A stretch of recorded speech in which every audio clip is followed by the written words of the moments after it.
पितृपक्ष में पितरों के निमित्त जरूर जिए। अगर अपने जीवन में शांति चाहते, कई बार पितृदोष होता है हमें पता नहीं लगता। पितृदोष के लक्षण सुनो। पितृदोष क्या कहलाता? पितृदोष का मतलब है पितृ आपके पूर्वज मर जाएं, दादा परदादा दादी नाना नानी चाचा ताऊ मर जाएं और उनका विधिवत संस्कार ना हो या कोई त्रुटि हो जाए तो वो प्रेत योनि में घूमते रहते हैं और अपने वंश वालों को बार बार परेशान करते रहते हैं। कहीं शादी विवाह में रोक लगाएंगे, कहीं सत्कर्म करें सत्कर्म में रोक लगा देंगे, कहीं आपके घर में मंगल होने वाला हो उसमें कुछ अमंगल हो जाएगा, आप आगे नहीं बढ़ पाएंगे। पितृदोष के ये जो है लक्षण है। पहला लक्षण है, अगर पितृदोष लगा आपको तो पितृदोष अगर आपको लगा श्रीमान, तो पहला लक्षण है कि पितृदोष में आपको सबसे ज्यादा मंगल काजों में रुकावट आएगी। अब पितृदोष अगर आपको लगा तो आप आगे नहीं बढ़ पाएंगे। पितृदोष अगर आपको लगा तो श्रीमान पितृदोष के कारण आपके घर में निरंतर कलेश रहेगा। कलेश जानते, लड़ाई। अब पितृदोष अगर आपको लगा तो आपके घर में कभी भी धन संपत्ति नहीं रुकेगी। महाराज ये कैसे पता लगे कि ये पितृदोष है? तो सुनिए, बार बार स्वप्न में मरे हुए लोग दिखाई दें या बार बार स्वप्न में पूर्वज दिखाई दें अथवा बार बार भोजन करते समय भोजन में बाल निकले, सिर का बाल निकले, अथवा बार बार कोई भी प्रयत्न करने से सफलता प्राप्त ना हो, तब समझ जाना चाहिए कि आपके ऊपर पितृदोष है। और पितृदोष की निवृत्ति के लिए जो अभी वर्तमान में पितृपक्ष चल रहा है, ऐसे पितृपक्ष में हर वर्ष पितरों के निमित्त कुछ ना कुछ सत्कर्म करो, भगवत कथा करो, दान करो, ब्राह्मण भोज करवाओ, गरीबों को भोजन करवाओ, गौ को ग्रास खिलाओ। ऐसा करने से और पितरों को याद करने से पितृदोष से मुक्ति हो जाती है।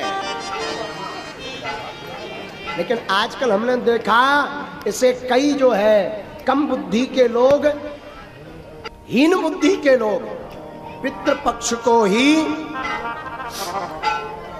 मजाक में ले लेते हैं।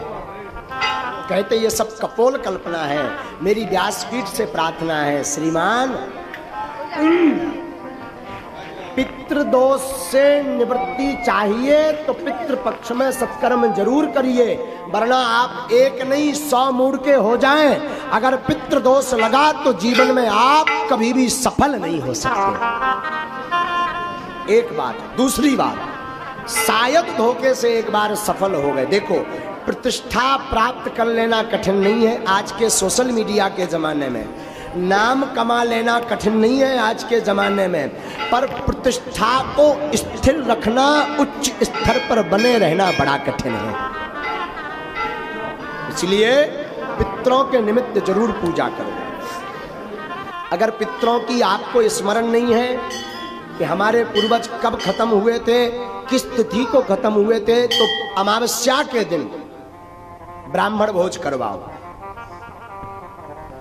भागवत करवाओ, सुंदरकांड का पाठ करवाओ।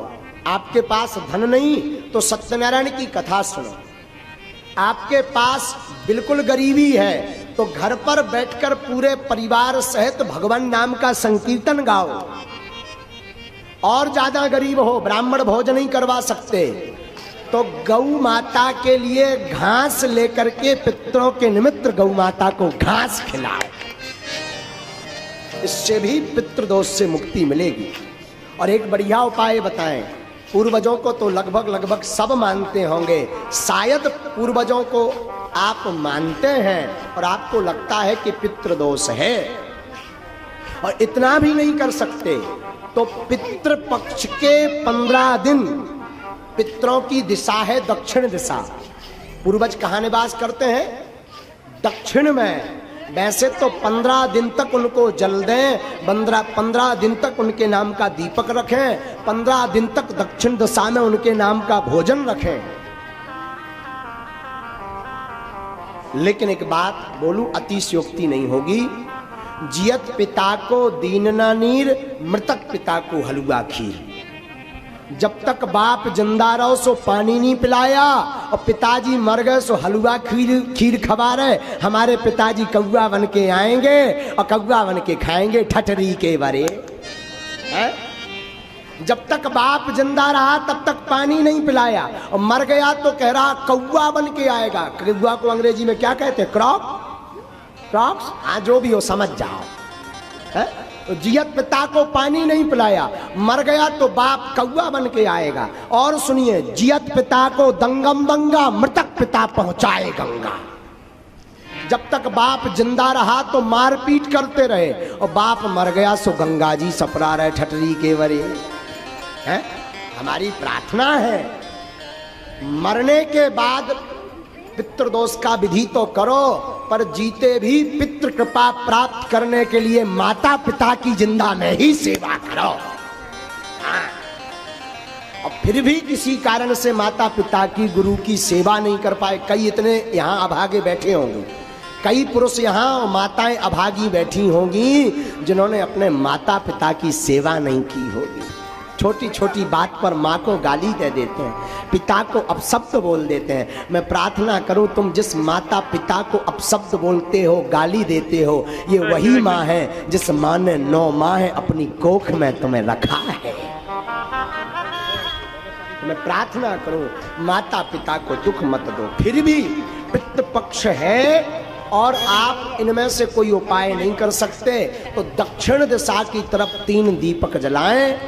सरल उपाय सुनिए, दक्षिण दिशा की तरफ 3 दीपक जलाएं और अपने पूर्वजों को प्रणाम करके बोलें, हमसे जो भी भूल हुई क्षमा करना, और उनकी याद में 2 आंसू बहा दें। इससे बड़ा श्राद्ध का कोई उपाय नहीं। सबसे सरल उपाय, भगवान नाम लेकर के दक्षिण दिशा में उनका स्मरण करके 2 आंसू बहा दें। उससे पितृदोष की मुक्ति 15 दिन में आपको प्राप्त होगी। और पितृपक्ष को जरूर माने। और हम आप सब बड़े सौभाग्यशाली हैं कि ऐसे पितृपक्ष के पावन अवसर पर आज श्रीमद् भागवत कथा प्रारंभ हो रही है।